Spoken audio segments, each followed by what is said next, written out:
Today, introducing a monthly CPI Numberwang.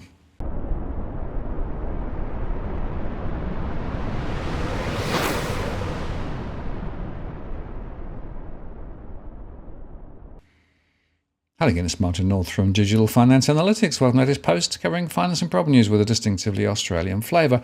Well, the ABS released their plans to bring in monthly CPI reads later in the year. They said on the 26th of October 2022, the ABS will commence publication of a monthly CPI indicator. This first publication will occur alongside the release of the quarterly CPI. Thereafter, the monthly CPI indicator will be published around 4 weeks after the end of the reference month, starting with the October month release on the 30th of November. The exception to this will be in the November data, which will be published in January. The monthly CPI indicator, they say, will provide a timely indication of inflation using the same data collected for use in the quarterly CPI. Each month will include updated prices for between 62 and 73% of the weight of the quarterly CPI basket. The quarterly CPI will continue to be Australia's key measure of inflation, though, and there'll be no changes to the quarterly CPI outputs and release schedule. Consistent with existing policy, they say, the ABS does not comment on the use or otherwise of the price indices that we publish. However, it should be noted that the monthly CPI indicator may be routinely subject to revision, in contrast to the quarterly CPI, which is only revised in exceptional circumstances. Now, John Hawkins, a senior lecturer at the Canberra School of Politics, Economics and Society at the University of Canberra, wrote an interesting article for The Conversation with some context to this decision, but also some warnings. He said Australia's Consumer Price Index is about to go monthly, meaning Australia will join most of the developed world in getting an update on inflation at the end of every month, instead of once in every 3 months as present. Until now, Australia has been the only member of the group of 20 leading industrial nations not to provide monthly updates, and one of only 2 members of the Organisation of Economic Cooperation and Development, the other being New Zealand.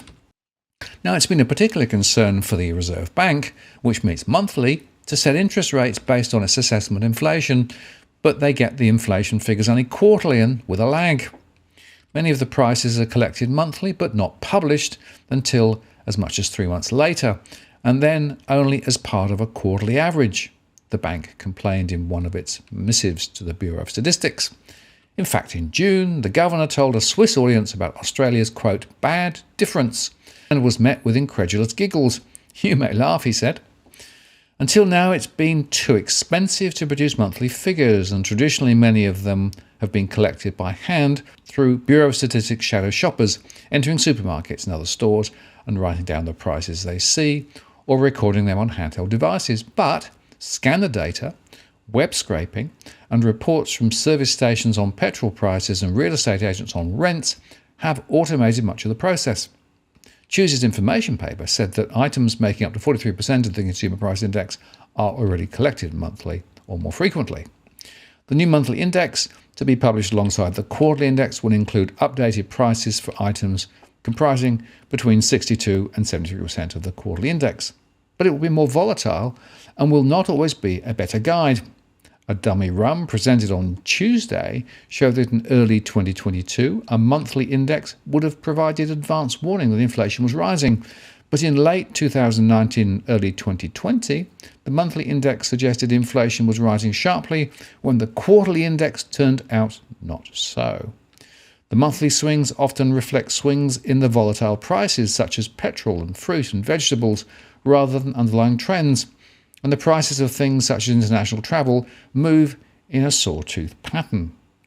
The Bureau of Statistics recommends against placing too much weight on month-to-month changes, and the Reserve Bank avoids this when analysing inflation in other countries, averaging out monthly inflation back into 3-month blocks.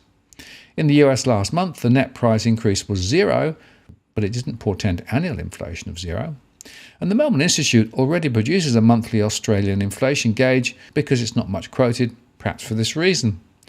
One plus or minus with the monthly index is that it will be revised in the light of new or delayed information, and the quarterly index is hardly ever revised because it's used in contracts and the indexation of government benefits. In a speech entitled Economic News, Do we get too much of it? Former Reserve Bank Governor Ian Macfarlane expressed doubt about the usefulness of monthly rather than quarterly information.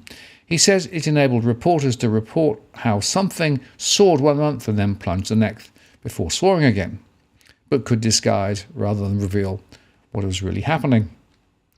And the monthly index might create the impression there's more inflation than there is.